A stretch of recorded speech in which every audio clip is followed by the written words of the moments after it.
Hey everyone, welcome back to Contractor Revolution, the podcast by Breakthrough Academy. My name is Danny Kerr, and I'll be your host for today's bonus episode featuring Matt Reisinger, CEO of Reisinger Builds and the founder of the Build Show Network. A few weeks ago, Matt and I co-hosted a web class where we went through one of the most important topics in business, finance. On top of teaching hundreds of attendees our approachable financial management systems, I actually had a chance to pick Matt's brain about his experience managing cash flow as he grew his company into the monster that it is today. So we're releasing the web class as a podcast to give you everything you need to run your finances like a six-figure contractor. Oh, and make sure you grab the resource bundle in the link in the description. Those templates will make your life a hell of a lot easier. So let's get into it. You're watching Contractor Revolution, the podcast by Breakthrough Academy, where we systemize contracting businesses for growth. Keep watching to learn how the world's top contractors scale their companies, build killer teams, and make more while working less. So we've got a better part of an hour to get into some of these financial secrets for contractors, things that are, I think a lot of us don't do, or if we do, we do half well, that if we did well, we would probably avoid a ton of pain in our organization. And I think it's fairly timely because if we have been watching the news lately, which I'm sure all of us have, things shift in the economy and we really don't know what's going to happen next. And I'm sure whether it's good or it's bad, we as an organization, and us as individual entrepreneurs need to know how to adjust, right? I think about a lot of this, and Matt, maybe you're no different than me, but I'm going to be an entrepreneur for the rest of my life. I'm unemployable. I think if I got a job at this point, they'd probably fire me. So if that's true, and that's true for a lot of us probably as well, like we need to get good at not just having our gut and how we make good calls and our creative thoughts. We need to get good at our metrics. We need to see what's actually going on in our organization. We can make more informed decisions because it gets us through crazy times, gets us through high times and low times. Actually, I've seen people go bankrupt going through like way too much growth as well as just way too little. So those adjustments matter. And that is what we're going to be up to today. I'd be curious in the chat before we even get rolling. How many of you, just to run this topic a bit, how many of you were around in 2008? Matt, I know we've got lots of stories. Yeah, Matt was. Yeah, I was. It was crazy, right? And it was kind of like, oh my God, so much is happening externally to me. But I will say that's when I got good at a lot of what we're going to talk about today, because I realized like there's levers that you can pull internally that regardless of what happens externally, you have options. If you're unaware of those levers or you don't use them properly or they're rusty and they don't even turn anymore, like you can fall victim to changing economies or changing economics. So Matt, any comments on that? I was going to say, Danny, we're going to talk about this a little bit during the course of it, but I want to say it was someone on your team that I heard in the past say, revenue is vanity and profit is sanity. This might have been a Benji thing, actually. And it really struck me that the first many years of my company, all I was trying to do was get to a bigger and bigger revenue. I got to be bigger. I got to hire people. I got to get to, I got to do 2 million, I got to do 5 million, I got to get to 10 million, whatever the number was. But that number is such a vanity. It really doesn't matter. What really matters is what's your profit. And are you playing at this or are you actually running a business? And so I'm going to probably tell you a few stories from my first 10 years or so in business of lots of mistakes I made. This is my 20th year in business, but I'll be honest, I was not a very good businessman for the first 10 years of for half of my entrepreneurial career and barely made any profit a few years in that time. So in hindsight, I honestly wish I would have met you and your team sooner, Danny. I've got some other stories about how I was able to kind of right the ship that we'll get into. But as we think about the title here, the financial secrets of $10 million contractors, I think the biggest thing I could tell you is if you look under the hood of your competitors that look like they're doing a lot or have big companies, it may not be as well run a ship as you're expecting. And to your point, Danny, I can think of one of my competitors 15 years or so ago that I really idolized. Always dressed well, had a fabulous Land Rover. He was the president of our local association, and he went out of business in the recession. And as I heard from subs that weren't paid, and long story short, not everyone who makes $10 million in revenue is actually making any profit. And so what we're going to get into today is things that are going to truly make a difference in your business, which will also ultimately make a difference in your personal life as well. There's this quote by Peter Drucker, which is what gets measured gets managed. And it's been a neat perspective for me working with all these contractors. So those who don't know me, I'm Danny Kerr. I'm one of the co-founders of Breakthrough Academy, but I've worked with contractors full myself, contractor from 18 to 26, and then coaching entrepreneurs, and now in Breakthrough Academy, hundreds, if not thousands at this point. And I've seen that like when you start to see what's really going on, you can actually make tangible actions and efforts in the right direction. But when we just feel it, when it's just like a feeling of like, we need more, you're right, Matt, like we resort to this, like we should do more revenue. And it's just like, guys, like that is like one lever. And actually in a lot of cases, if you're not profitable in the revenue you're doing, ramping that up is going to destroy you. So what gets measured gets managed, right? You can't change what you don't see. And my business partner, he always reminds me of this every year. He's like, Danny, you realize like, we're going to talk about budgeting today, but without a proper budget, like, and all of us do this every year, you all have an envelope of hundreds of thousands, if not millions of dollars in overhead that you're going to go give out this year. But if you don't even know what's in that envelope, you're putting your entire business at risk, because did you allocate that money accordingly? Or is it just like, yes, this year we want to go do 4 million and we'll pay whatever it costs to do that, right? It's like, what is in that envelope? So yeah, some things we'll get into. Matt, I'm sure most people know who you are, but maybe a bit of an intro on who you are. And actually, one thing I would love is you're taking your time to do this. You're a busy human. Why do you feel that this important, or this topic is so important? So briefly, my name is Matt Reisinger. I'm in Austin, Texas. If you don't know me, I've been a contractor for 30 years now. I started as a 22-year-old, so you could do the math. I've been in business for myself for 20 years now. And most of you who do know me, if you do, it's because I make some dorky videos about nerdy stuff about construction.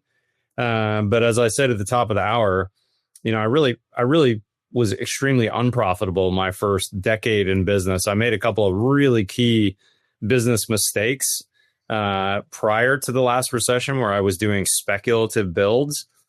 I totally got caught with my pants down, and a house in particular really took me down that I started right before the recession hit. It's one of the reasons why I really talk a lot about builders not doing speculative projects, because it's extremely risky. So when I finished that speculative house in 2010, I wasn't able to sell it for 2 years. I was mowing the lawn and cleaning it and doing open houses for 2 solid years, as well as paying the interest-only loan payments. And when I finally sold it in 2012, I cemented a $300,000 loss. I went to closing on the house and I was able to pay off the construction loan, but I still had the land loan from my investor to the tune of $300,000 that I had to pay. And oh, by the way, I didn't have a nickel of profit in there either. So at the end of 2012, I had $300K in an investor loan I had to repay back. I also had just shy of 50 grand. I think I had $48,000 in credit card debt that I was at the top of my limit on both cards that I had, basically. So, you know, when we talk about these financial controls and thinking about being a profitable builder, this is real stuff for contractors like me. I mean, I was this close from declaring Chapter 11. I mean, the thing I always say is, you know, growing up, I learned how to pray, which is give us this day our daily bread. You know, that prayer, the Lord's Prayer. It really meant something to me as a 30-something-year-old contractor. I was able to pay that off in 2015. And the last 10 years, I've been debt-free. And it also really kicked me in the pants to say, you know, I got to stop running this business like playtime.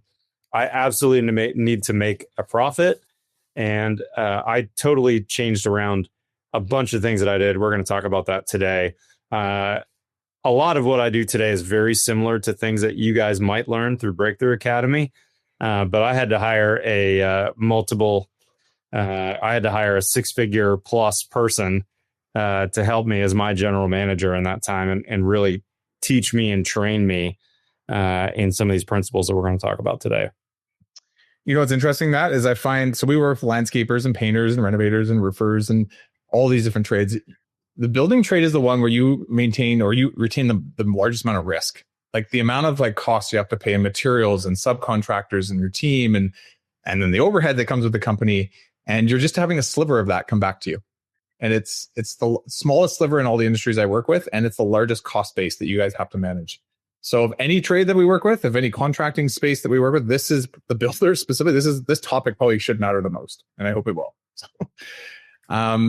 let's move forward a bit. Let's talk about what we're getting into. So what's the plan? I want to make sure we share with you guys effective budgeting tactics. I think some of you have built budgets, some of you may not have, but I'm going to show you a simple way to do this so that you can have a forecast for the entire year, know what's coming, and know where you need to allocate all this capital. And why? Because we need to drive ROI, right? We shouldn't be just spending money wastefully, which I'm sure all of us waste money. I get it. It happens when we're reacting. But we need to be better at this because we live on the margins, and the margins in building specifically are much thinner than any other industry I work with. Outcomes, we'll give you some building blocks for a better approachable financial system. And I'll get into this in a bit, but we're going to give you some templates as well today. So things that you can actually use to build into the topics or the concepts we talk about today. So you download them, take some time on your own. It's a little goodie bag for being here. We'll give them at the very end, but yeah, we'll give you a chance to build out this stuff as well, which would be cool. So overall agenda, we'll talk about annual budgeting, effective forecasting, and then here's an interesting topic, how to take these numbers that we figure out and get your team to rally around them. So it's not just you alone holding the ball and all this stuff, and really just how to implement some change. Here's the templates. There's just a screenshot of them for now anyways, but they're fairly simple. We use this with all of our members. So at Breakthrough Academy, when we're starting with a member, we have to get their budget set up. We have to get their forecast set up. We have to know what is the plan, so we have something to pivot against. And so these templates are things we use with our members. Take them. They're free to use, and they should give you a good heads up on what to do next. And we'll put those, I think there'll be a link in the chat at the very end, and also a little blue bubble pop up for you guys. So that'll be good. One other thing I want to say, so there is over 500 of you online right now, plus I'm sure the replay, there'll be more of you watching this. We're going to cover topics that go from, I would say, bare bones, basic structural stuff that all companies need to have in place to things that are a little more advanced. And I want each one of you, depending on where you're at in business, just to pick one thing. You don't need to do all of this tomorrow, and chances are if you try to, you probably won't do any of it. So you get the download package with all of this stuff. As we talk today, kind of decide what is the one thing that we need to go do? What is the first, next kind of best step? So that is the plan. First question to those of you in the chat, I see you guys rocking in there, which is great. Answer me this. I would love to know from your own perspective, why is staying on top of your numbers so hard? What's getting in the way? What are the barriers and blocks that are happening when you think about last year? Maybe you had the best intentions, things got away on you a little bit. What's going on? And Matt, while they're doing that, I would love to hear from you just in those early days, what was so hard about this when you were trying to manage your financials while building things every day? What happened?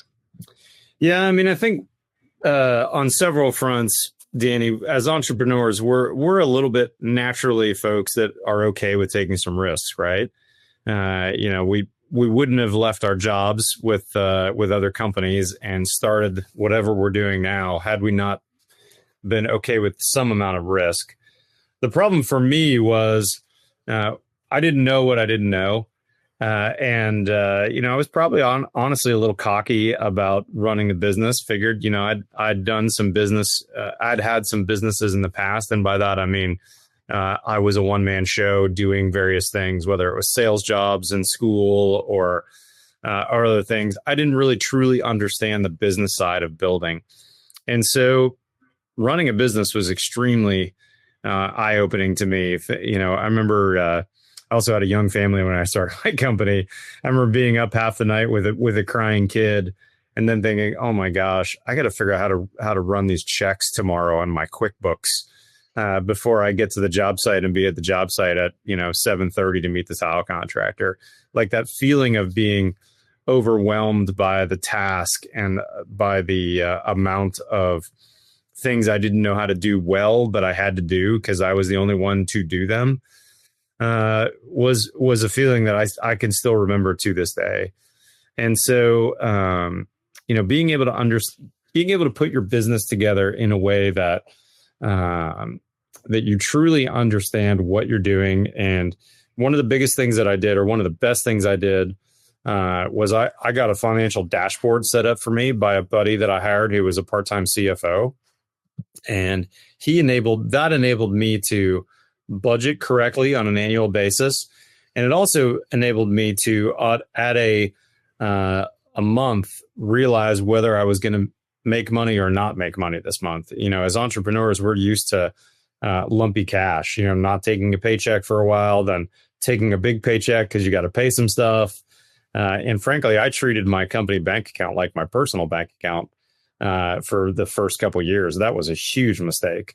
So, there's just a lot to absorb as a young builder, as a young contractor, as a young entrepreneur. And years later, once you have systems put in place, I think it was really starting in the 2015, 2016, 2017 phase that I realized, gosh, I'm in such a better place than I was 10 years ago. And now here we are 20 years in business.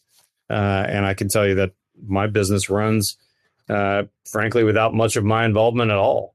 It's something I don't talk about in my videos a whole lot, Danny, but I probably spend less than 10% of my working hours on my home building company. We've come a long way, man. I think a lot of us do. We get into the craft because we love it. It's fun. It's fun to build. It's fun to see what we can create. It's fun to see the reactions from the people we build for. And you go down the line, and you realize this is only half the skill set that's required to be successful. There's this whole other pool of things in business that nobody's going to teach you. And it's so interesting for me because entrepreneurship is one of those rare things that's probably as complicated as being a doctor, but there's no path for it. So we just got to kind of figure it out as we kind of fall. So yeah, I get it. And I agree. I'm going to show you guys something that's interesting for us. So right now we have about 650 businesses we work with, all in the contracting space. We've worked with over 1,500 over the last 10 years. I asked our coaches, and I see this when we do our assessments, but how many actually have some financial controls in place, even just a basic budget? 75% don't have it coming in. And they have it in their head, or they have something written down that's rough, but it's not like detailed. And we're going to show you guys today what this looks like. But what this translates into, the average member coming into Breakthrough Academy right now is between -2% and 4% in net profit. Like this is not good. This is not good, sustainable way to run an organization. And yet I know that this is happening in the marketplace in general, because I think a lot of us, to what you just spoke about, like we get into this for very different reasons than sitting down and putting our nose down in a spreadsheet. But if we don't, we're not in business for very long. So 100% true, Danny. I mean, if you take my stories of building that spec in the recession and starting to figure out how to run an actual business, I was probably closer to -5 or -10% net profit for a period of time there. A couple of people in the comments alluded to it. I don't think I've said it here, but when I finally sold that speculative house I was building in 2012, after sitting on the market for 2 years, I still had the payments to make, even though I didn't own the house, because I was paying off my investor on the land debt. And at the office, we called that $7,000, I think it was, or $6,500 a month. We called it Chuck. It was our employee that was sucked, but that we couldn't fire. So, when I finally paid off Chuck in 2015, I felt like I got a big raise. I was finally able to pay myself on a regular monthly basis, like a set amount. I forget what it was. It was, $5,000 a month or whatever.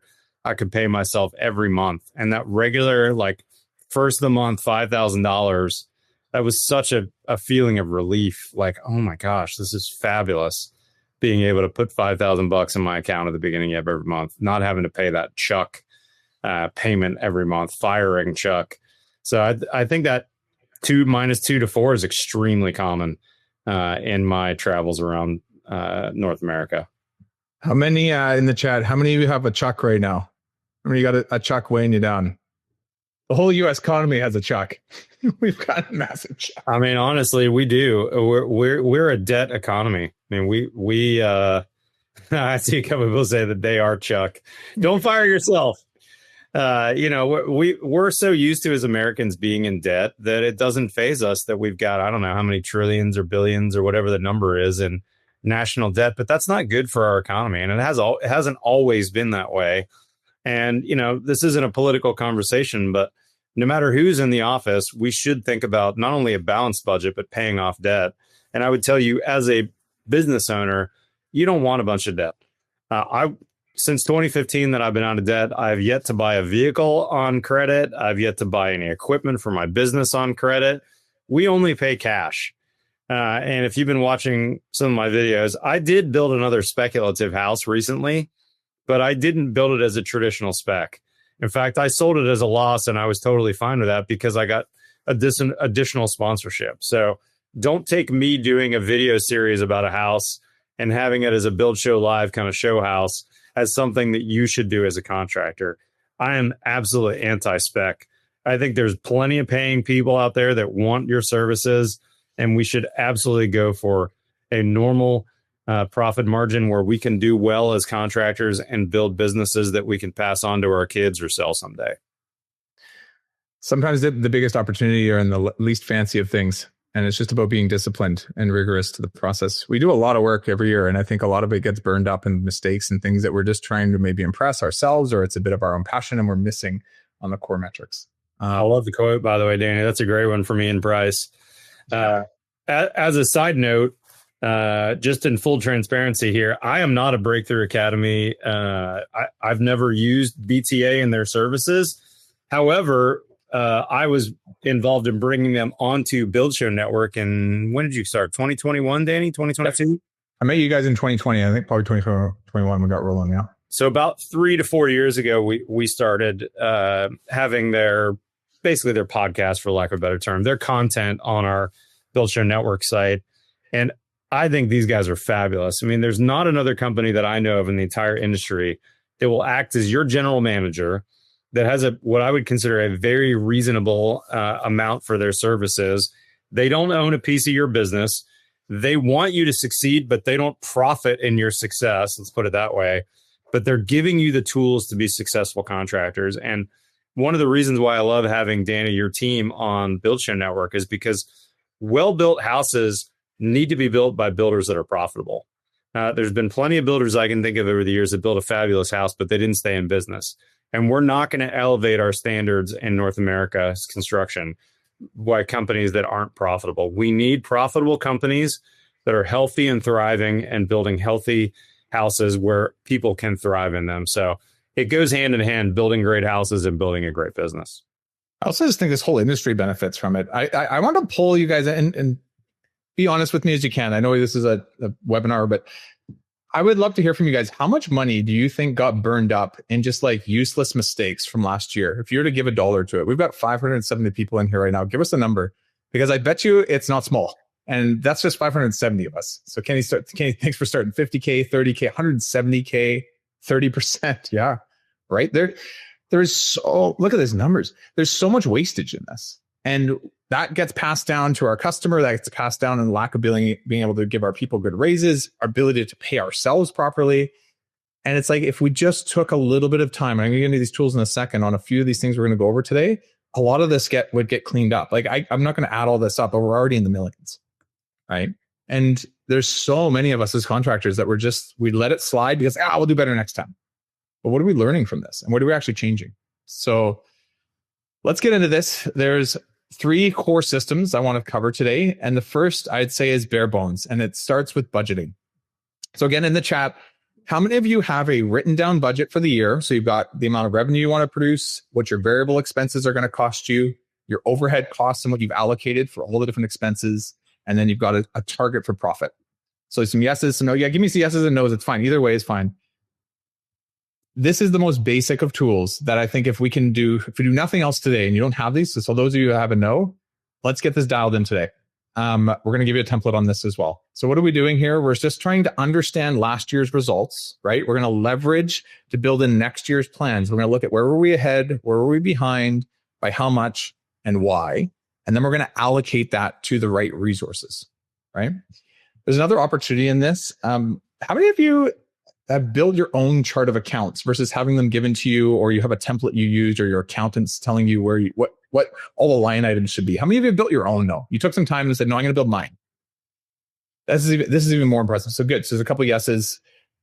If we don't do this, we're going to do often what's called financial accounting, which is getting things ready for the tax man so we can get taxed. There's a difference between financial accounting and managerial accounting. And what I mean by that's fancy words. What I mean by that is like doing what's right just so that you can write off stuff at the end of the year versus doing what's right so you can manage your entire organization. In these numbers I'm going to show you, this is where all the levers, or a lot of these levers, start to lie, right? So there'll be a resource on this. It's fairly simple. There's 3 major columns. I'm going to show you what they look like here in a second, but you guys can download this. And if you haven't built a budget, please do. And if you have built a budget, but there's some stuff in this you like, I highly recommend you take a look at this thing.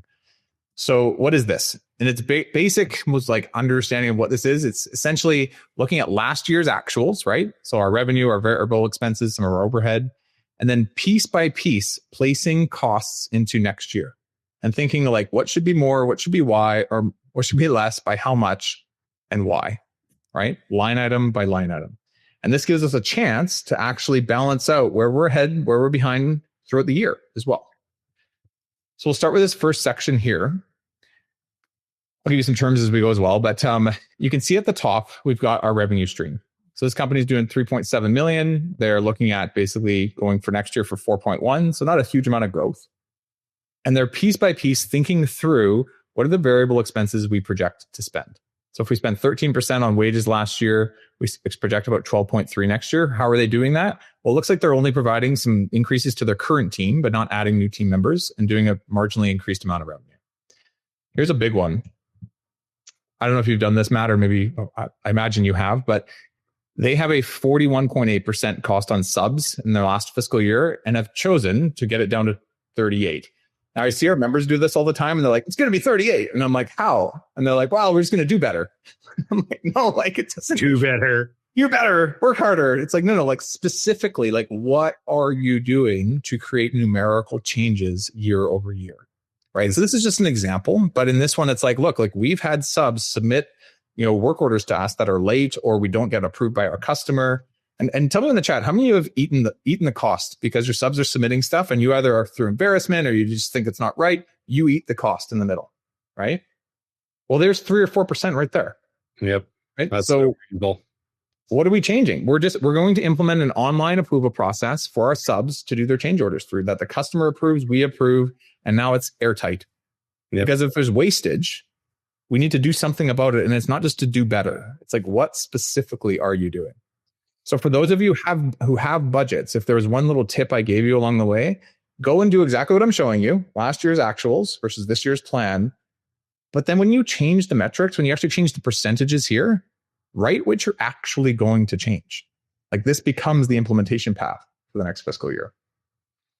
That's such a big deal for me, Danny, as a cost plus custom builder. If I've got a couple charges from, let's say, a credit card that don't go on a draw request or get missed somehow, we eat those. And man, that absolutely eats your lunch at the end of the year when you add those up. And the other thing for us as a cost plus builder is throughput. It's true for cost or for fixed price guys as well, but we have a metric of how much we're looking to have billing on each job each month.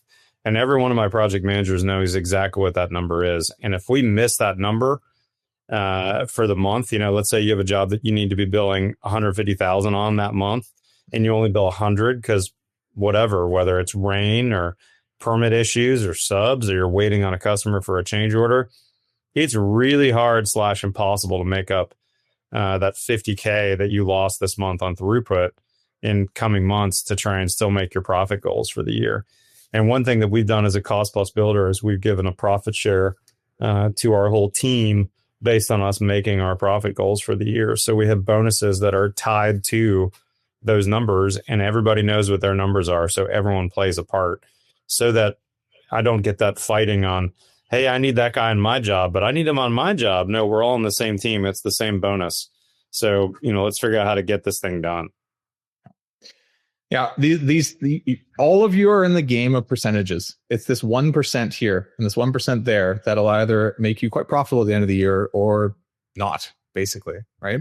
And it's fighting for these percentages that matter. And you can't fight for them if you don't even look at them or if you don't even plan for them. So this is a neat example because what I look at more often than just the number is the actual percentages themselves. So by bringing this up a bit, by being a bit tighter on how we give our raises this year, knowing we're going into a harder year, we're securing projection. Now it's just projections at this point, but from an 18% GP gross profit to 22.6. And these are just small, minute changes. But when you look at an entire business, like this is where the game is won and lost. So this is, if we're looking at the top line stuff, this is your revenue. This is your variable expenses. So these are the things that directly are tied to producing the work that you do for customers. But there's also overhead, right? This stuff doesn't change no matter how much work you go produce. And no different is the same process, is piece by piece, thinking through what strategically do we need to add or change or remove that provides an ROI for our organization. And Matt, the referral you had given me the other day, I had this exact conversation with him, which was he had hired a project manager in the past. It did not go well. I don't know if he fired him or the guy left or whatever had happened, but he's back to just like him and a very smaller org, right? He wants to stay small for now. And he's got a lot of just like baggage or just like fear around hiring another PM again. He's like, well, what if I don't make it? And I'm like, dude, he said to me, he's like, should I be saving 3 months, 6 months, like years worth of that guy's salary before I even start to hire that person? I'm like, no. Like you need to go look at your numbers and you need to go through budget by budget, piece by piece and say, okay, what can we afford? If we do this revenue, if we make this much GP, how much can we allocate to these different things? And here's the things, guys, like money in your personal is very different than money in your business. Money in your business is energy. It's things you can allocate to be able to save time, to be able to create new opportunities, to be able to grow, to be able to be more profitable, whatever it is. But it's energy. And it's how you allocate that energy. It's how you dole that out and choose to dole that out ahead of time that enables the success of your organization. So you can see just in this example, like, hey, we want to hire a new project manager. But when I look at my cash flow situation and when I look at what we want to go do this year, I probably shouldn't hire them till late Q3. And so we've got an increase in cost here. Great. It's good to know. But we're not going to go hire them this quarter. We know that Q3 is the right time. We also know that for this to be stable and we want a nice stable year over year cost on our management staff and salaries, we probably should set the owner up with a paycheck and not have them, like you just said earlier, the feast and the famine, the lumpy cash, right? Like, what is the consistent amount that we can pay ourselves every single month so that we can have a stable life at home and we can rely on this given the budget that we've set forward? So yeah, there's lots in here. I mean, all I would say is this isn't about trying to cut costs everywhere. This is about allocation. And so where should we spend more money? You can see even here, I put $17,000 into recruitment over the $6,000 I spent last year because we know we want to hire a really good project manager. We don't want to mess up on this. So think of this overhead section as like your allocation of energy. Where do you need energy to go? And what's the stories behind it that really play out? Then you know that you'll do well from this or not. And when you look at last year's, you can really start to see where the wastage lives. They're like, wow, we spent how much on the office? Like, are we really getting something out of that? We spent how much on like, equipment and tools, whatever it is. It's like, was that just a nice shiny object or did that actually provide an ROI? I'll give you a quick personal example on that, Danny, real fast that we implemented. The last 2 or 3 years with COVID, we did very well as a general contractor. We were plenty busy, yada, yada. We ended up buying lunch for the office, a fair amount, like a pizza lunch, whatever lunch. But with a medium size, I consider ourselves a medium sized team. We have like 13 or so in our construction team and 4 or 5 in our labor company. So, you get 18 people together. It's a lunch out or a lunch in even can get expensive. We looked at that over the course of the year and we're like, oh my gosh, this was a lot of money. And my business partner, Tim, said, why don't we still do that? But let's just do that like once a month and we'll celebrate anyone's birthday that's in that course of the month. And we'll still do one, barbecue lunch at the office. The rest of the time, though, we still want people to eat here. And so instead, we're going to spend like $200 or $300 a month on groceries. And now we keep sandwiches and cheeses and fresh bread and fruits and chips in our office fridge. And on any given day, you'll see 4 or 5 people eating a sandwich, maybe bringing their lunch and talking. And so if you don't bring your lunch, you can grab some of our stuff. And now our bottom line is like 25% of what it was in that expense category. And that really adds up when you do that over a couple things. So as just one personal example, get together and get some ideas on how you can reduce those expenses. You'll be surprised what people suggest. What you're speaking to, I think about a lot is this concept is that like money doesn't always create more money. What creates vastly more amounts of profit in an organization is creativity. Yeah. Well, and creativity to problem solve that waste, to actually think critically about like, what are we actually doing? That's right. And you're the only one as the owner that's going to be able to look at last year's numbers. And those are going to mean a lot more than just numbers on a spreadsheet. They're stories. Yeah. They're specifics. They're people. They're times you've had where you're like, right, like what are we actually doing? And until you spend an annual ritual of going through this every single year, that stuff just continues on without notice. Yep.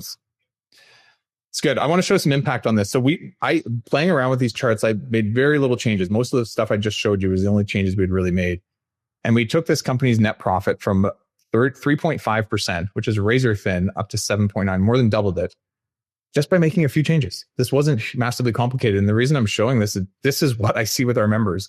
We have some neat stats on our website that says average profit increased by 64% in the first 12 months. And our sales team always gets questions. They're like, how is that possible? And I'm like, guys, it's literally a couple percent on the bottom line, because what you're not spending in wastage on, your subcontractor change orders or reallocation of some of your overhead can and should go down to the bottom line. And Matt, the building trade, like this is where you guys you live on more razor thin margins than any other industry I work with. So every percent matters. That's right. 100%. And this gets extrapolated as you grow, right? So 1% on $1 million is $10,000. It's wasteful. It's not great. But when you start to grow the business with that same model and you don't look at these adjustments every year, 1% on a $10 million business is $100,000. Okay. That's an entire PM salary. That's an entire person to basically take on half of your job as the entrepreneur. And yet I bet you, actually give me in the chat, how many of you wasted at least 1% last year on just stuff that you knew could have been avoided, but you didn't really want to address it, or you were just busy trying to just keep the train moving? I think almost all of us, right? Yeah. I think it's a lot more than 1% if we're honest. Yep. Yeah. Matt, anything else here on overhead? No. Let's keep going, Danny. This is really good. Hopefully my stories didn't put us back on time too far. No, we're good. And you've got into it a little bit already. Is there anything else just on shifts you recommend, and what you made, which doing budgeting? I think you just got into some of it. So. Yeah, I mean, I think I said before, but we started really budgeting for the business more formally in 2015, and the thing that really got my attention, or that really helped me understand it better, was when you're running a small business, when things slip, whether it's a schedule or whatever, it's extremely hard to make that annual profit budget if you're not doing what you need to do on a month by month basis, right? You break the year into 12 months and you've got a very specific goal every month. When you miss a goal on a month, man, it is super, super difficult to make that up. And so the thing that budgeting does for you is it gives you that regular motivation. It's kind of like stepping on the scale every day at home. Like if you're trying to lose weight and you only stepped on the scale every couple weeks, you wouldn't have that much motivation. You'd be like, oh, I'm just going to eat these ho-hos today. No big deal. I got to step on the scale in 6 weeks. I got plenty of time. But if you're like, hey, I'm going to step on the scale every day, well, suddenly you forego the ho-hos because you realize, hey, I got to step on the scale tomorrow. And that's what budgeting does for us. It's that regular check-in to say, how are we doing? It's, now what is this, April 8th when we're doing this? But if we're going to make our goals on December 31, April is vital for us to make those goals. And the other thing that I think budgeting really helped my entire team with was realizing, when we think about getting a job to the starting line, it's months and months to get there. But boy, when we miss that target start that we said the house was going to start in, whatever such date, and it doesn't, it slips a month or 2 months or whatever, your year profit may go to the wayside and no one's getting their bonus that year. We're going with that in forecasting. Yeah, I mean, this we always call it a dashboard at our office. This dashboard of our financials just absolutely needs to be looked at on a regular basis. All right. I want to also show, we polled all of our members and we took some stats for you guys on what good looks like. So if you're wondering, what should I go for gross profit when I'm planning? What should I be trying to make net profit? Here you guys go. So if you're running an in-house labor model as a custom home builder, exceptional for gross profit is 28%, solid between 20 to 25, and anything below 18, you need to make some changes. There's something going on there that's not sustainable.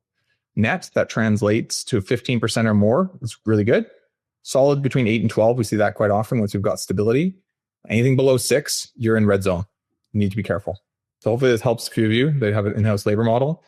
You'll notice the subcontractor model. I hear this all the time. People are like, is it better to do in-house or subs? I'm like, it's actually kind of the same. It just depends what works best for you, right? Now, although your gross profit is lower, if you notice the net is the exact same because you have less overhead to manage. You have less complexity within the organization because you're subbing everything out. So yes, you might make less on the jobs themselves, but overall net, your company operationally should hit around the same. And so it's more about how do you go from needs work solid to exceptional based on your operational model and what works best for you. For modelers, you guys have smaller jobs. You have a lot more going on, and actually you have all the same complexities of managing a project that someone who's doing a custom home has, but you've got a lot of them, right? So you need to be able to make more gross profit off the jobs that you're producing because you have more overhead and more things going on to schedule and organize all the projects you have in your backlog. So 40% is exceptional, 30 to 35 is solid. Anything below 25, you need to watch out. Net profit, that equates to about the same as these builders, 15% exceptional, 8 to 25% or 8 to 12% solid, and 6% net. Or sorry, below 6% net, you need help. So final one too, there's a few subs probably out there. I hear this all the time. They're like, man, my subs make a lot of money. Kind of. They do off the job, but then they have even more overhead than you do. And so they're making okay margins, even a little more than you are, but think about it. They have to do way more jobs to equal just one project that you booked. And I call this, when I look at all these metrics, I call this the great equalizer in business. Like capitalism is capitalism. If there's an opportunity to be had, we've usually filled that opportunity. And so don't always look on the other side of the fence where the grass may be greener. Know what you do best and pit yourself against these metrics. And hopefully this helps give you some semblance of what great looks like. Other industries might be slightly different, but ultimately there's a reason why we need to hit the margins we need to hit. So, okay. Matt, I'm going to get you to comment on this actually as well. There's also differences in the where you're at as a business, like your growth trajectory. Yeah. Right. When you're owner operator, this is usually where it's exciting. It's like, I'm making lots of money. I'm working on the projects myself. And they're like, what could possibly go wrong? And net income could be pretty good. Then you start to add overhead. You start to add project manager. You start to add an office.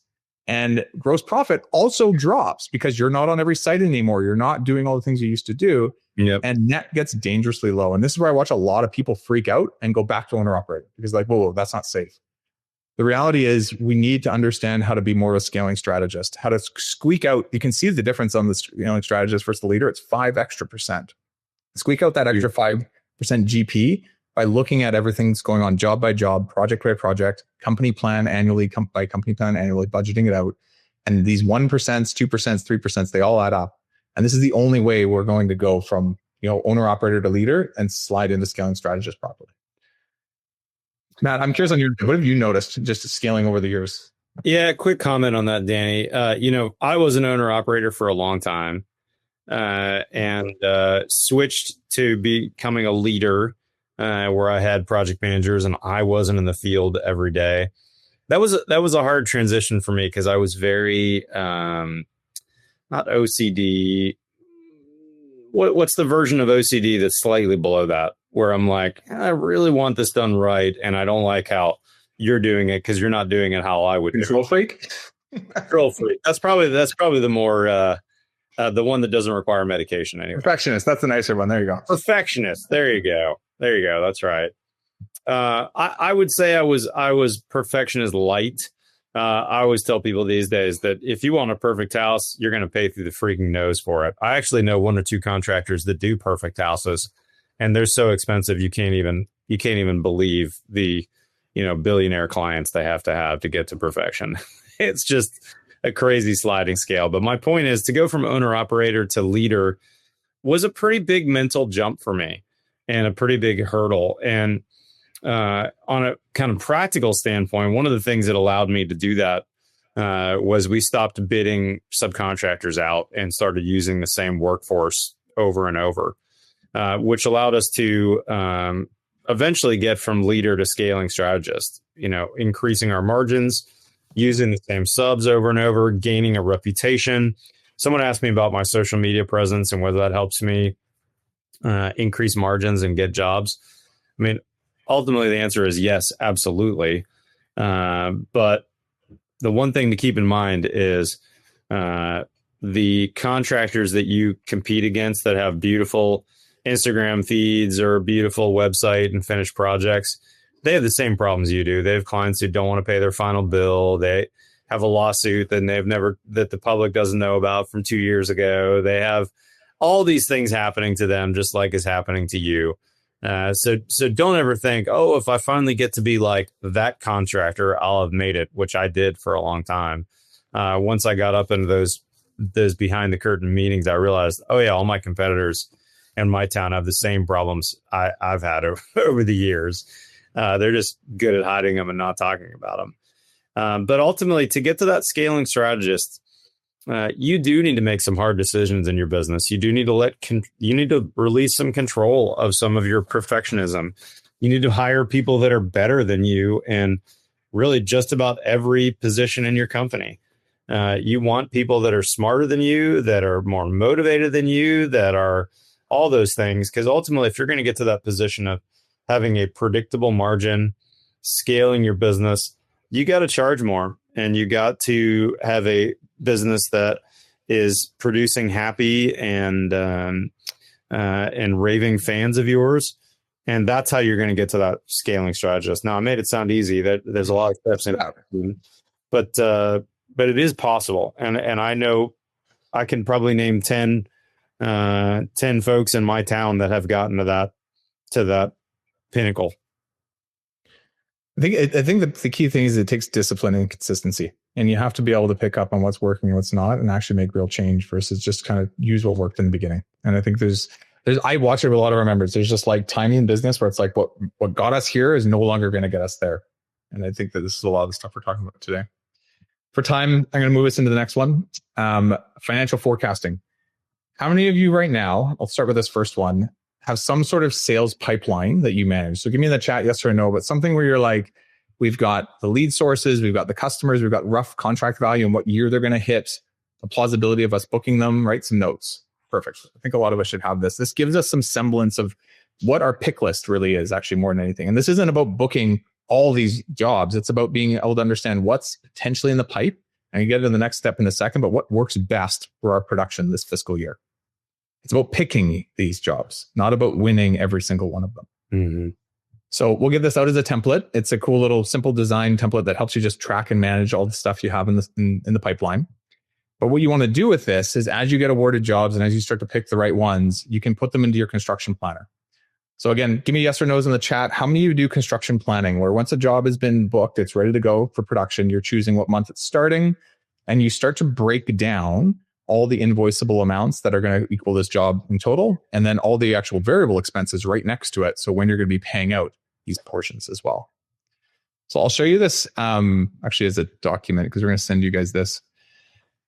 It's the sales one. There we go. So in this document, you're going to see here, you can pick basically, we've got like the CHAMS job. We've got when we roughly project it to start, what the expenses are going to be on it month by month, but we can put every single job in here that we want. So this is a totally different job. This is the Etner job. And as we start to put each individual job in and when they're going to start and when the costs are going to hit on these things, I'll show you a couple more. We can actually start to put it into our last tab here called the construction planning tab. And what this will do is it'll add up all the different projects happening in those certain months and all the different projected invoices coming forward, all the different projected costs for doing those projects. And the nice thing is it's going to pit it against your actual overhead in the business. And what you're able to do is it's a bit of kind of like a laying rail on like a rail line. You can start to make sure, do we have profitability projected for the months moving forward in our company? And where does that profitability drop off? Right. So we can see right around August, we need some more stuff in the pipe in order to make sure we're profitable. You can also see different jobs. Like when we plan to do this, is this the right job to do in June versus maybe we should do this in August? And it allows you to make sure that cash flow will be steady throughout. And the way you're planning your projects are more, not just about like keeping your team busy, but are about keeping your business profitable month in, month out. Any comments on this? Matt, can you hear us? Yeah, I'm sorry. I was zoning out thinking about something. I made a comment in chat and someone asked me to explain it. I said, basically, you make all your money in pre-construction. And Danny, you said something I was lost in thought on. You basically said, when you have a pipeline of clients, you probably don't want every one of those clients. And that's totally true. And to explain that phrase, we use it around the office a lot. You make all your money in pre-construction. I don't have the amount of time, but I'd basically say, look, when you're interviewing for jobs, when you're talking to people, when you're in the estimating phase, you got to remember that it's vital that you get the right clients and the right projects in the door. And that if it's the wrong client and the wrong project, you don't want to do those jobs. And probably anybody who's been in business more than a year can think back on a half dozen jobs that they took because they needed the cash flow, because they had someone they didn't want to fire, because they'd hired someone and they needed a job for them. And you saw the red lights, you saw the stop signs, and you went forward with it anyways. And thinking back, you're like, gosh, I would have been better off not doing that job at all without foregoing that profit or whatever. So pre-construction is vital. Having a really good pre-construction process is vital. This is a bit of a tangent, but having a really good contract is vital as well. When we first meet clients, we do one free meeting, and then we tell them about our pre-construction process and our pre-construction agreement. And after we give them a free ballpark to try and align their expectations on cost with ours, that's when we go to a pre-construction agreement. And within a week, we send them our construction contract. We want to make sure that if they're going to bleed all over our contract, we know about it right away, so that we can give them a refund on their pre-construction agreement and say, this is not going to work for us.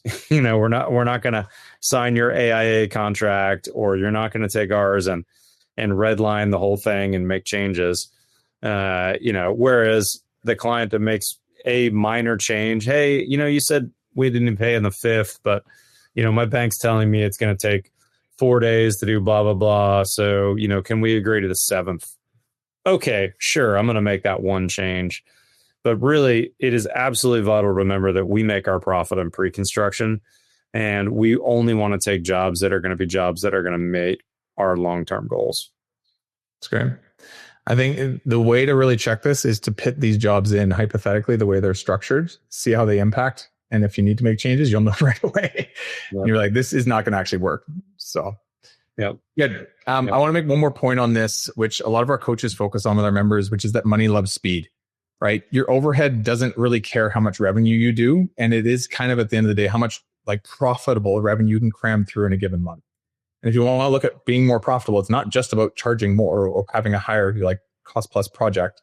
It's being able to make sure that, hey, given the amount of overhead we have every single month, how much revenue can we cram through in that to make sure that we can make more overall margin in the organization? Yep. All right.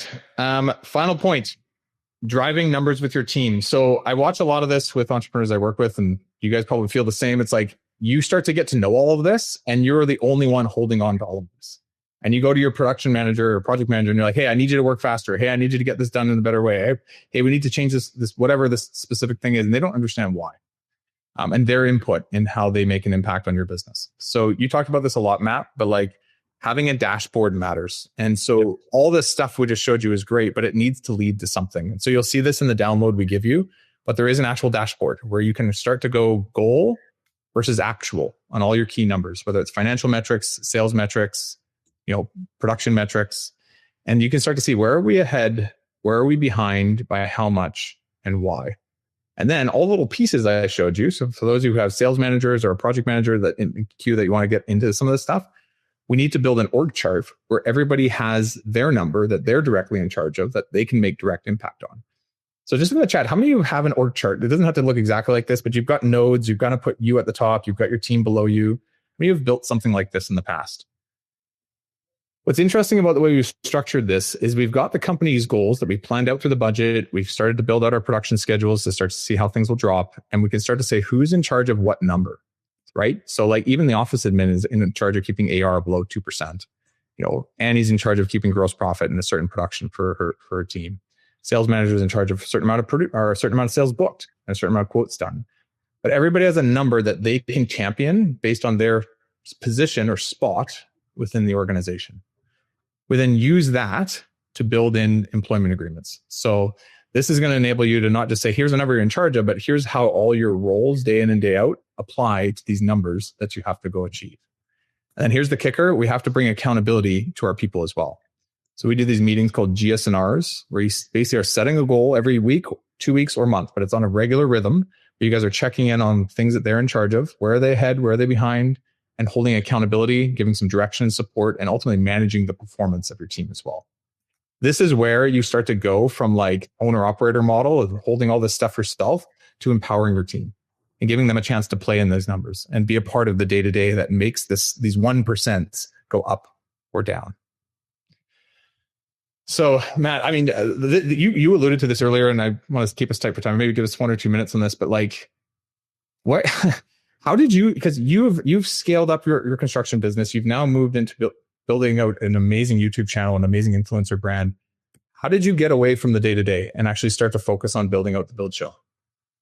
Yeah, to be honest, Danny, for me, it was a key hire. I think I mentioned I hired a general manager in 2015. And within a couple of years, really had moved a ton of my daily responsibilities over to him.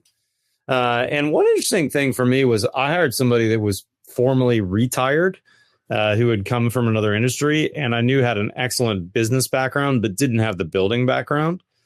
It was actually a friend's dad who said to me, "Hey, my dad's retired. He loves watching your videos. I think he's a construction nerd. He's tired of playing golf 4 days a week. And he's thinking about starting a general contractor business." So I met with this guy and realized, gosh, he's got a fantastic business mind. All I had to do was bring out my dashboard, and he had 10 suggestions for how to do it better, and had a million questions that I couldn't answer.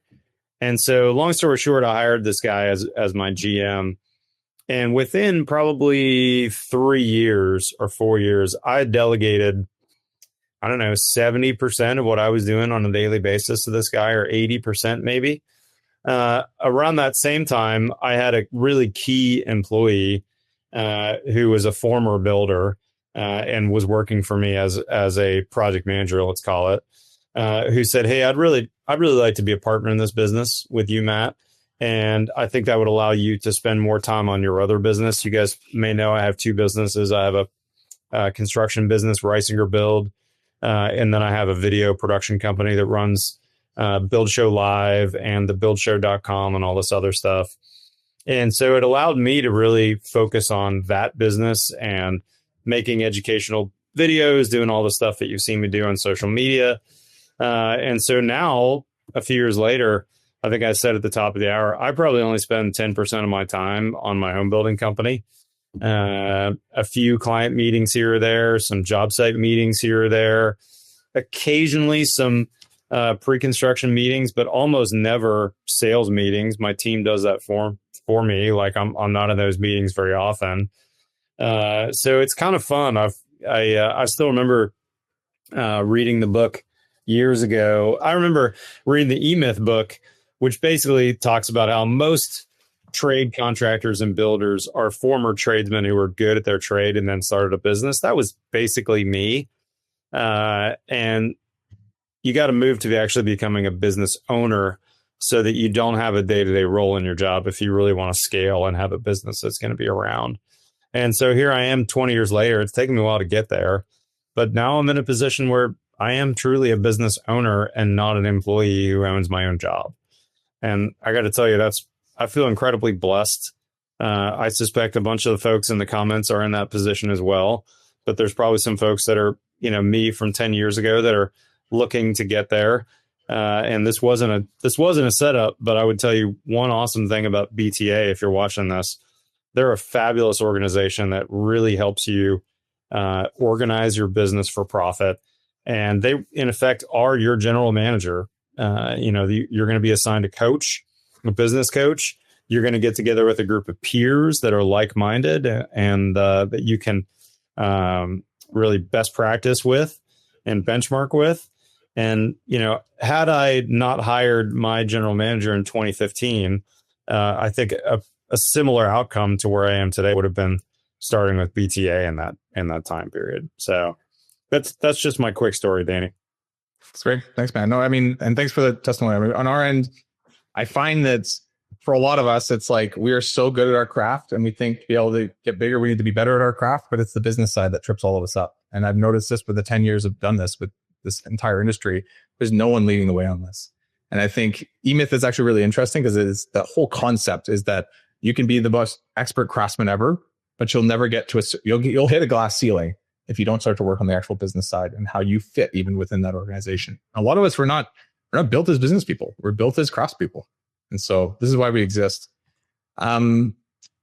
So quick thoughts here. We're at the top of the hour. I want to give you all you guys your resources. So Aaron, if you're there, can you throw in the link for all this stuff? So we're going to give everyone today a budgeting tool, a sales pipelining tool. So that tool I was showing you earlier, and that forecasting tool. So you can actually put all this into these charts and start to make a plan for 2025.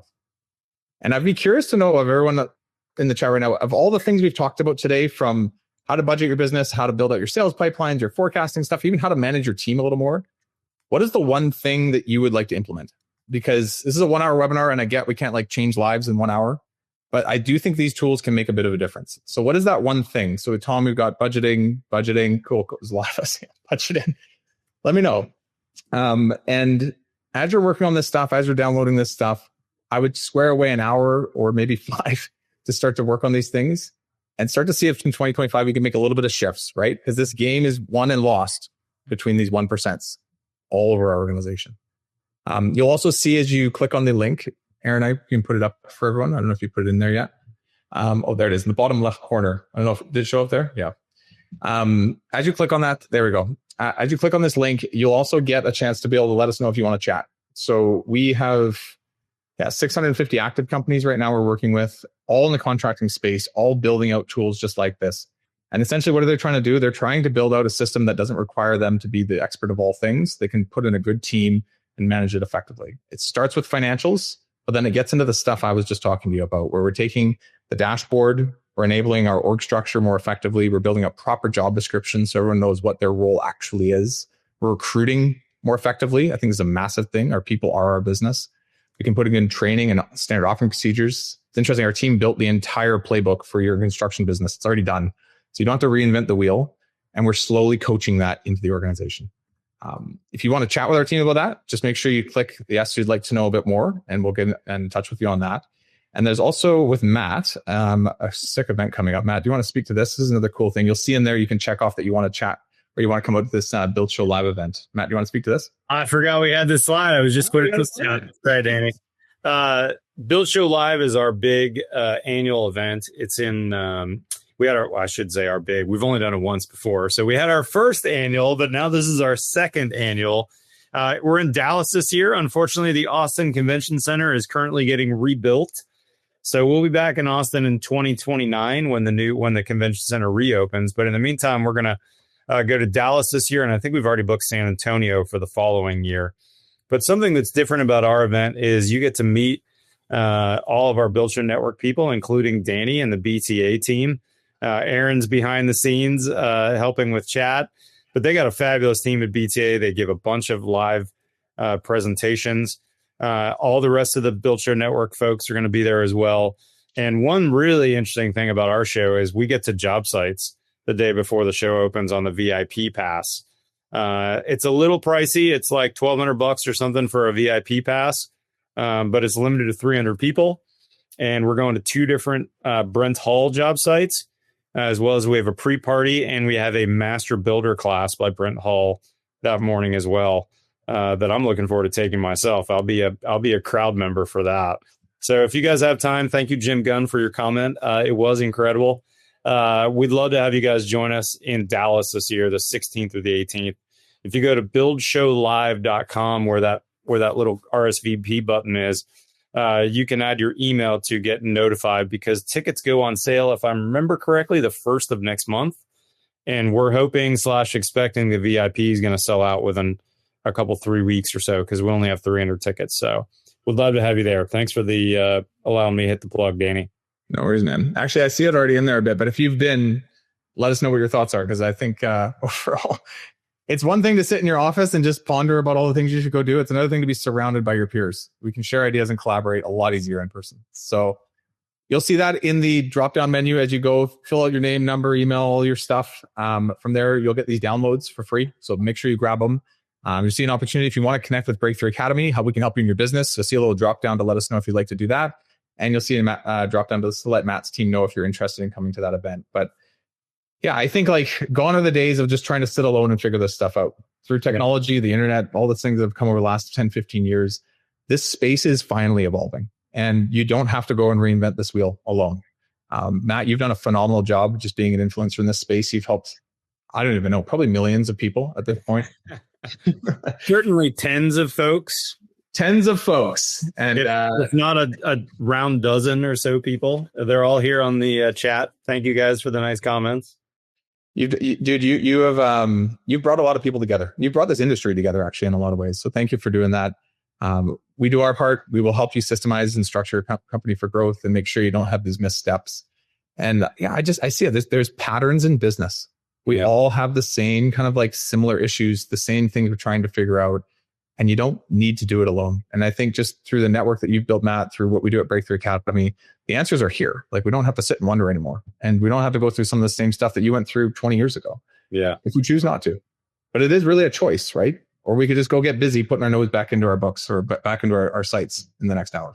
We like to say that it's a movement and not a moment, Danny, that, one of the things that I think myself and all the other builders that are a part of the Build Show Live and Build Show Network, we really feel like, gosh, we've made a lot of mistakes over the years, whether it's business mistakes or building science mistakes, client mistakes.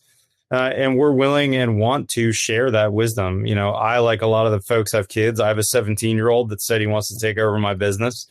And so it's really motivating me to say, let's make sure that my business is in a really good place. So when my son takes over someday, he won't have those same pitfalls and stumbles that I had as a first generation builder trying to figure it out on my own. So Danny, I want to say thanks to you and your BTA team too. I mean, what you guys are doing for our industry is vital. And one of the cool things about what you and I both do is we make a profit and we pay our mortgages, but we're helping people in their personal and their professional lives to run a great business, to run an organization that's going to be profitable and be around for that next generation. It's very, very fulfilling to me. And I know it is for you and your team too, Danny, to see these companies thriving, building great houses, becoming more profitable, and thinking about generational wealth and how do I pass down this asset that I've built of a company, or frankly, this asset that I've built as a house, to that next generation. So thank you for all you do too, Danny, and the rest of your team. It's been a ride. It's been fun. We've learned a ton. The amount that we've learned just from working with the people we work with is probably 3/4 of the program at this point. So we've got a couple of questions. Matt, I know you're tight for time. We've got 5 minutes. Matt, if you go to the questions section, you should see them. Chad has a question for you at the top. Can you provide some input on, as a developer, I own the lots. I sell with homes. Should this be split from the builder profits in order to accurately calculate job profitability? You better answer that one, Danny. That's not in my wheelhouse. Oh, there it is. Can you provide some input on, as a developer, I own the lots and I sell with homes. Should this be split from builder? Yes, it should be. You have two businesses, right? Your building of these homes is an entirely different business than the investment portfolio that you have.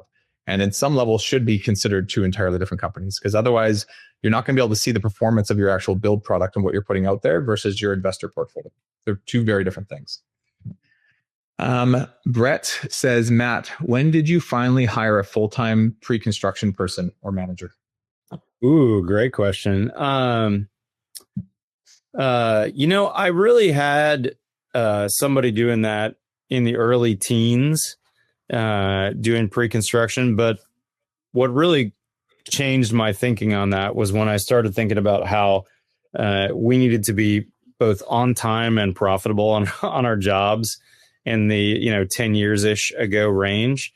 And now I actually have a full-time person on my staff who's a licensed architect who's not doing architecture, but is simply interfacing with outside architects. We're kind of an old school general contractor where we don't do design. We're working with architects who are doing design for our clients, for their clients. And so I have a full-time person that does nothing but pre-construction. And rarely is she dealing with houses after construction starts. Then once the house starts under construction, then the person's main point of contact is my executive project manager. You guys may have seen him on social media. His name is Daniel Glauser, Glauser Building on Instagram. And so Chelsea, who does pre-construction, as basically a handoff point with Daniel, who's my executive PM. And so all she's really dealing with is pre-construction. One for BTA here. Do you help grow companies from owner operator to scaling strategist? Yes, we do. And actually, I moved off this slide because for time, but here is our ideal customer. So just like you guys have a pick list of your customers, we do too. Obviously, you need to own a contracting business. So this is for the owners of organizations. Most of the people we work with are between 1 and 15 million in construction revenue. They've been in business for a few years, so it's not startup phase. They want to grow. We're not there to motivate you. We're there to help guide you. You want to build a fully systemized organization. You want to develop as a leader. I spend a lot of time on this. You like to mastermind with other people. You're not just holding your cards close to your chest, worried about what people see about you. Like, you're willing to be open and share and learn from others actually as well. You want to be challenged and held accountable. Like Matt was saying, we have a coach that's going to do that. So get ready to have a bit of a boss, which I think is super helpful. And I think what we're both doing and what we're talking about is just, you want to be a part of professionalizing this industry. We're on our way. I'd say we're 1/3 to about halfway there. I think in the next 10 years, this entire industry will be a very different place than it was 10, 15 years ago. So we're on a mission to do that. But that is our ideal client, if you guys want to know. What else do we have in here? Matt, how are you doing for time? You've got a jet in 3 minutes. I got a jet in 3 minutes. I got to get on a 2:15. Can you answer one, or should I let you? I got one for you. Can you share more detail on percentages you use in your cost plus process? That's a little bit too specific. Yeah, maybe a little specific, but I'll give you some general. How about that? We're cost plus, and so we have a fee that we charge clients on basically every invoice that comes in. And one thing that we did about 7-8 years ago is we switched from a monthly project management fee that was a fixed fee per month, and it went up over the years, but I remember originally starting at we're cost plus, but we charge $5,000 a month for supervision. And that went up to, $7,500 and $10,000 and maybe $12,500. We switched to hourly 7-8 years ago, and that's been a game changer for us. And so when we go to contract with someone, we publish our hourly rates for all the folks in our company. We also do a pre-construction agreement where we charge hourly for our estimating time. And so we're really kind of training our clients from pre-construction early on to say, our time's valuable. And just like you pay your lawyer and you don't have a problem when your lawyer sends you a bill every month for 12 or 15 or 30 hours of his or her time, we do the same. Here's your monthly invoice for your estimating time in pre-construction. So when they think about meetings with us and the amount of work they give us, give me an estimate on this, this, and this, we're happy to. But this is our hourly charge for that. We're training them early on that it costs money to do these things. So then when we charge them hourly for supervision, we give them the rate chart, and I actually have kind of 2 classes of folks. I guess there's a few more than that, but I have assistant project managers. I have an executive PM, and then Tim, who's my business partner. His title's founding partner, and we charge the highest rate for Tim. I don't build jobs.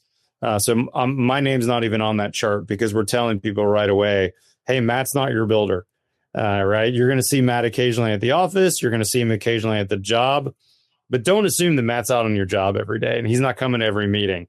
And we make that real clear at the start. And that's honestly how I've been able to move a little bit from day-to-day builder and having to be at every meeting, having to be at every job site, to an owner of a company rather than a owning my own job. So hopefully that gives you some insight into what that cost plus looks like for us. Cool. All right, Mom. On our to Tom, I know you're tight. 12:15. It is Pacific time, 12:15. So I got to bounce. We'll let you head out. Thanks for joining us, Matt. Everyone, give Matt a big thank you. Matt. Thanks, guys. I really appreciate it. Appreciate your support. I'll see you guys at Build Show Live in Dallas, Texas in the fall.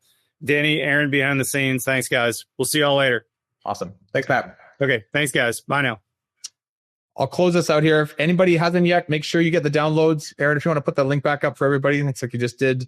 Let's get the budgeting tool moving for you guys who don't have a budget.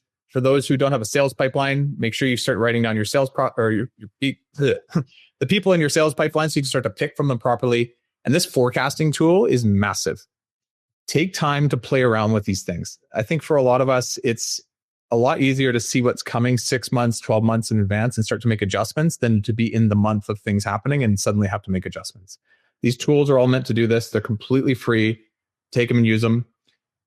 Head out to the Build Show Live if you can make it. It looks like it's going to be an awesome time. I'll be there myself as well. So come say hi. And if you're interested in Breakthrough Academy, let us know. Let's at least start the conversation a little bit. Let's see where we can help you guys. So other than that, thanks for joining us. I think everybody hopefully got something out of this, and take some of these tools, go take some time, schedule away some space in the next week or two, and start building this for 2025. So in that, good luck. I'll see some of you at the Build Show Live convention, and yeah, have a good week. I'll talk to you later. Thanks so much for watching. If you thought today's episode was awesome, it probably means you should subscribe. You're going to get more Contractor Revolution episodes in your feed, and I'll see you next week.